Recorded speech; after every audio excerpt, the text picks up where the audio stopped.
Pourquoi il y a du sang sur sa robe? Pourquoi cette sculpture cache son œil gauche? Et pourquoi elle a 4 bras? Robert Woon, haute couture Fall Winter 2025-2026. C'est beau, mais est-ce que c'est intéressant? Becoming, c'est le nom de la dernière collection de Robert Woon, avec laquelle il interroge l'acte de s'habiller au sens large, car il y inclut la question de la mise en beauté. Il aborde alors la transformation de notre apparence par la mode, nos fantasmes qui y sont liés et notre imagination. Les 6 derniers looks sont regroupés sous le nom de Reflection. C'est donc la question du reflet devant le miroir, et ces 6 looks parlent de cet instant où on se contemple devant un miroir juste avant de sortir. Les prothèses de bras figent les positions que l'on prend devant le miroir avant de sortir, quand nos mains ajustent le positionnement de nos vêtements et de nos bijoux, quand on hésite à ajouter une veste et qu'on se serre de notre bras pour la positionner devant nous, pour faire comme si on la portait réellement, quand on lève les bras pour scruter les moindres détails que l'on n'aurait pas vus, ou encore quand on prend la pose pour être certain que notre apparence nous convient. Le look 19 fait référence au moment où on se parfume. Les notes de parfum, qui semblent dans ce cas être la rose, se matérialisent littéralement dans le vêtement. Les looks 14, 15 et 16 sont inspirés de la coiffure. Ils créent un dialogue entre la symétrie de la construction de la coupe de cheveux et celle du vêtement. Ces 3 looks sont plutôt à regarder de profil pour essayer de reconnaître des géométries de coupe de cheveux. Encore dans le thème capillaire, les looks 10, 11 et 12 sont inspirés des teintures et des colorations.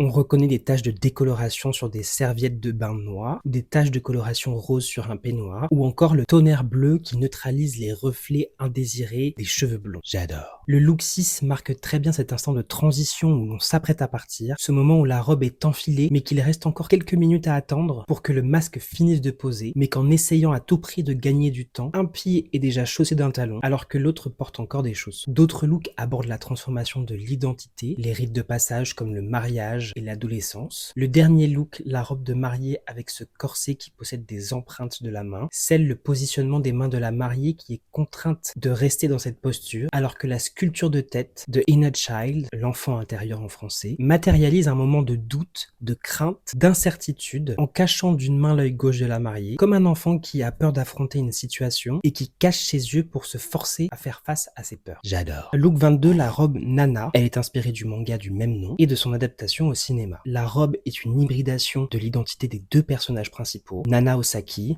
chanteuse de rock que l'on retrouve dans l'utilisation du noir, du cuir et de la crête comme coupe de cheveux, et Nana Komatsu, une amoureuse de l'amour qui cumule les aventures de cœur. Ce manga est une inspiration car il a nourri la recherche identitaire de Robert Woon pendant son adolescence. Vous l'avez peut-être remarqué tout au long de la collection, les sacs sont habillés. J'adore. À ce sujet, Robert Woon a tout simplement dit: pourquoi ne pas habiller les sacs? C'est une très bonne question, en effet. Ça rentre bien dans cette idée d'interroger l'acte de s'habiller, dans le sens où si s'habiller, c'est tout simplement mettre des vêtements, alors pourquoi ne pas habiller n'importe quel objet, comme des sacs? Alors, Robert Woon, haute couture Fall Winter 2025-2026, c'est beau, mais c'est surtout intéressant, car il réussit à traiter un sujet, il pose des questions, et il y répond par le vêtement, et ça, j'adore. Mais les choses commencent quand même à se répéter entre chaque collection, comme le motif de la tache en pierre précieuse, les prothèses de bras, la coupe des épaules, le drapé des robes ou la poitrine conique, et ça c'est dommage.